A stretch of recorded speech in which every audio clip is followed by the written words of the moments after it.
एक गांव में दो पड़ोसी थे। दोनों माली थे। दोनों के आसपास अपने अपने बागान थे और वे उनके तरह तरह के फलों के पौधे उगाते थे। यही बागान उनकी जीविका के साधन थे।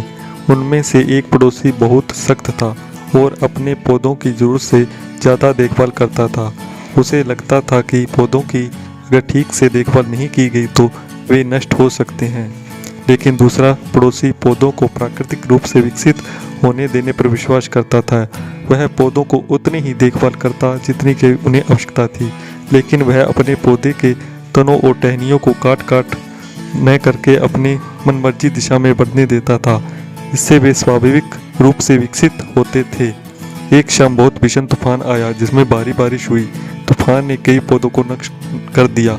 अगली सुबह जब सख्त पड़ोसी उठा तो उसने पाया कि उसके सारे पौधे उखड़ गए और बर्बाद हो गए।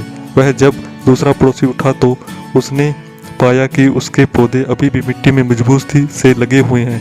इतने तूफान के बावजूद रिलैक्स पड़ोसी के पौधे खुद ही चीज़ों को प्रबंध करना सीख गए थे, इसलिए इसे अपना काम किया।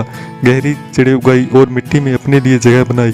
इस प्रकार यह तूफान में भी मजबूत से खड़ा रहा, जबकि उसे सख्त पड़ोसी ने अपने पौधों को जरूरत से ज़्यादा ख्याल रखा था। लेकिन शायद वह भूल गया कि सिखाना कि बुरे समय में खुद का ख्याल कैसे रखते हैं। संदेश: अभी या बाद में आपके खुद से ही सब कुछ करना होगा।